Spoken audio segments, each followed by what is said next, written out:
when you're the underdog and you get to execute your plan. Like like Lugg said, their offensive line was in shambles in terms of pass protection. So they just decided to lean on the run.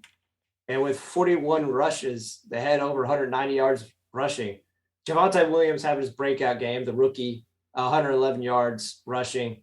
Melvin Gordon with 80 yards rushing and a touchdown. So, and Teddy Bridgewater also punching one in rushing. So they had an idea. They wanted to shorten the game.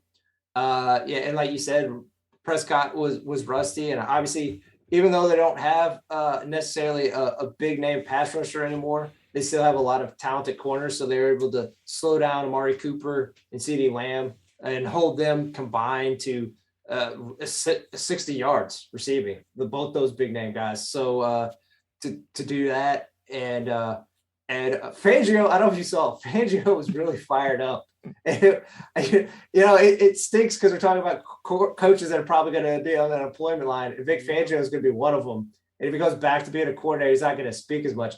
Man, I'm going to miss his press conference because I'm not even a Broncos fan. I love listening to his press conferences because he's just a salty, crusty old dude. It's just so fun to hear. He's the old, right out of Central Casting, old school coach, isn't he? Yeah. Yeah, I love that too. But who are the Cowboys? Who are they? I mean, come on. I think the Cowboys will bounce back. I think. Again, like a lot of football is matchups, and it was just a bad matchup. They want to throw the ball, and it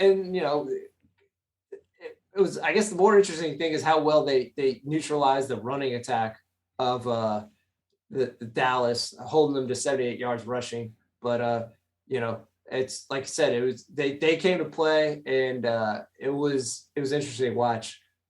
Speaking of, not to say that they were the underdog necessarily, but how Cleveland put a beating on the Bengals was fairly eye-opening. And I don't want to say this because you don't think you should get paid, but Mayfield had the highest QB rating of the week. Time to pay him. Pay the man. Yeah, well, do you want to get into this game real quick, or do you want? Sure. Yeah, I was just going to say, hey, Odell, who? I mean, it was just, it was like Baker Mayfield. He finally just said, "I'm going for it," but they also had, Chubb did real well. I mean, they were hitting on all cylinders, especially the running game. Everything's set up perfectly, and I didn't get some of the things that Cleveland or that Cincinnati was doing on defense. It was like they didn't know where they needed to be. It was just strange to me. I've banged on Baker Mayfield. I have. We love to bang on him. But in this game, he earned his money. So I will agree with you. It's really fascinating because I still think Odell is a talented player, but it just definitely was one of those situations where they just did not mesh. And Chemistry. It's just astounding. Yep. It is just astounding how much better they are without him, because obviously he was out for most of last year, and Baker played exceptionally well. And again, in this game, now that Odell is off the team, like Baker Mayfield hits that huge play to Donovan Peoples-Jones.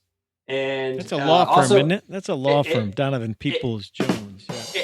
And also, I mean, you watch that touchdown to David Njoku. I mean, that was like a third and that was like a third and 18 or 15. And he just threw a stripe to David Njoku, which is good because the thing I was worried about is without Odell, they don't have explosive players.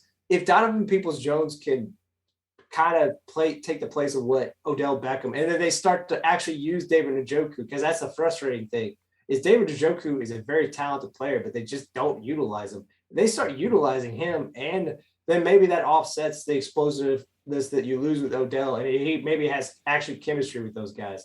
So, but also I just want to give credit to the defense for Myles Garrett. He is what he is. He's just a wrecking machine, and I don't know what the Bengals on offense were doing sometimes. Jonah Williams might be a fine tackle against. They were having him one-on-one with Myles Garrett. That was a bad idea.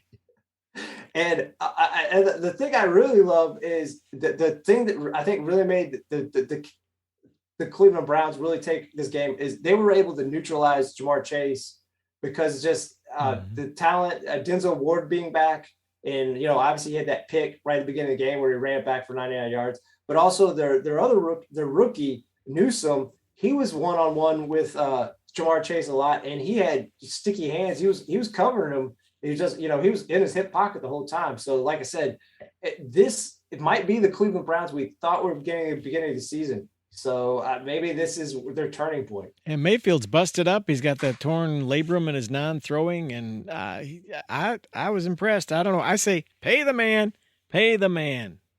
Give him the big contract. Let's go, Cleveland. All right. And okay, guys, is the bloom off Matthew Stafford? Come on. What was that? Well, he pulled a Wentz. He threw one up for grabs while he's standing in the end zone. It's like, dude, what are you doing? Gosh. That was painful to watch. I got to give it to Tennessee. Yeah. I wouldn't have thought if Tennessee won, I would have thought it would have been close, like a field goal or something. It wasn't close. I'm sorry. The Rams were never in that game. They just weren't. I think there's a lot of elements to the game that you could go. I think this game really just boils down to the big part of Tennessee Titans turning around. Obviously, losing Henry really hurts, but I think the main part of the turnaround, that defensive line has really come on. I mean, Jeffrey Simmons had 3 sacks in the game, and the Rams, they're a well-coached team, but like you really look at the personnel and offensive line, it's not a great offensive line, and just Titans just feasted on it all night. It did make Stafford look Wentzian. He looked like he was on the Lions again. He looked like a lion. So I will say I have not fallen off the ship of the Rams. I still believe in the Rams over the Cardinals, and this is the main reason why. I love Kyler Murray, but like what we've already seen, I worry about the durability of Kyler Murray. So that's the reason why. Where Stafford, he has had some big injuries, but for the most part, he has been pretty.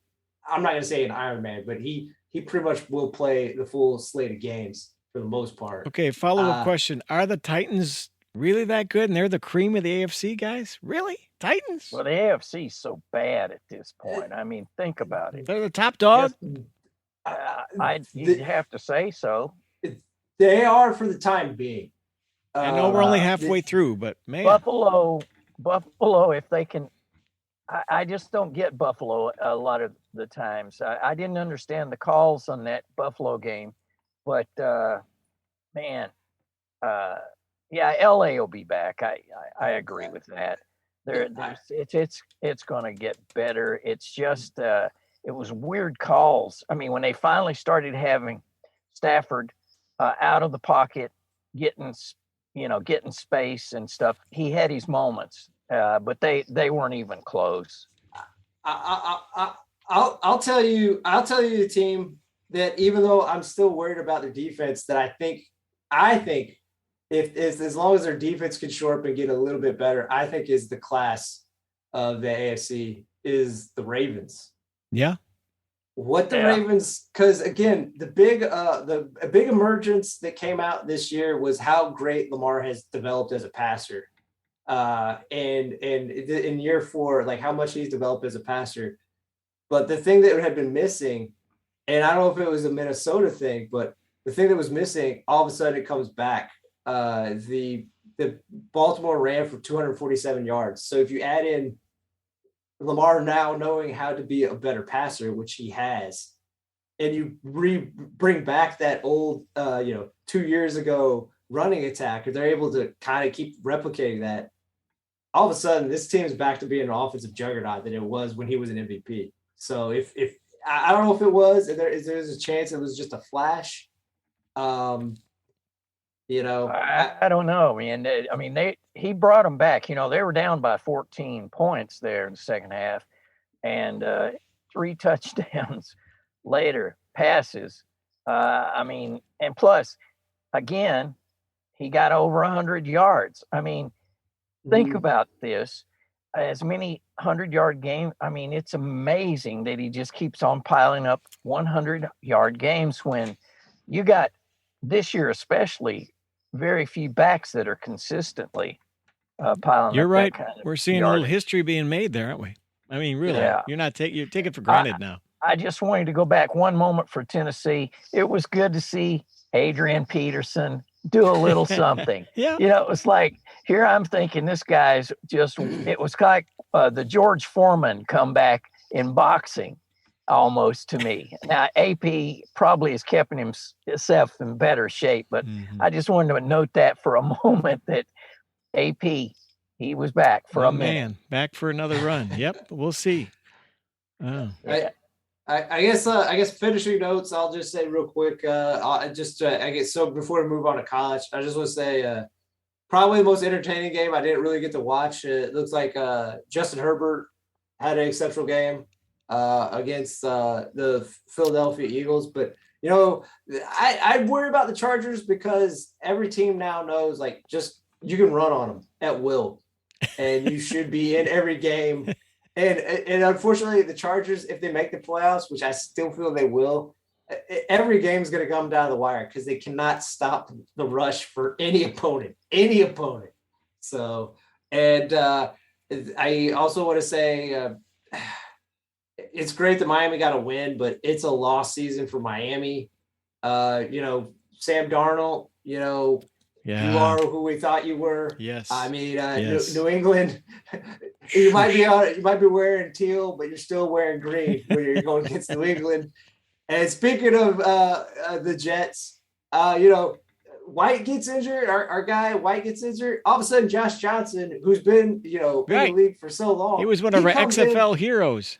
And he starts to flourish. So it's just like, what is it? The Zach Wilson, why did he get these play calls? How are these guys who've been journeymen or backups for so long? Who's the fourth guy? Bring him out. Yeah. So I credit them, but also just Indy. And again, as the AFC is such a mess, they are maybe not out of it. They play the Jags next week. I know the Jags are resurgent, but if they get a win, they might sneak into that 7th or 6th spot. So I don't count out Indy. I don't count out the Broncos either. I think they're all got a shot. Yeah. And one more thing I'll say, the Vikings, they're the best team in the league at giving up 2 touchdowns. They're leading by 2 touchdowns and then they lose every game. Give up 31 points. That's just crazy. I was going to say that's your transition to college football. Yes, go. You want to go local. I mean, U of L is up on Clemson. And they choke again and lose. It was just painful. Hard to watch. They have their moments and they've got players. What I felt sad for them was they had all of those possible recruits in town. And there's that stadium. I mean, it wasn't crickets, but it was getting close. Maybe it was grasshoppers. I don't know, but it was a sad moment. So U of L and then UK didn't do much either. It's sad. You have them going, we had them do a Big 6 bowl game. We had them do a New Year's game. Now they lose and they lose again. And what's it going to be for UK? I said it to someone earlier today. I think UK is really talented, but they are essentially the Indiana of last year in this way. At the time, we thought Florida was a good team, and Florida, has gotten waxed by LSU, who, to be at least be fair with Kentucky, it's still a good win against LSU because they are a very talented team. But people knew, but at the time, you thought Florida was good. Now Florida just got waxed by South Carolina, and now you're like, again, it's good. It's still good for Kentucky because you're beating a brand. But I will say, just watching some of the second touchdown for Tennessee, that's the thing that stinks for Kentucky and this really goes back to that Mississippi State game. They clearly have problems in their secondary because teams that can really throw the ball seem to exploit these huge holes and windows that just get these explosive plays on them. So, Will Levis was great.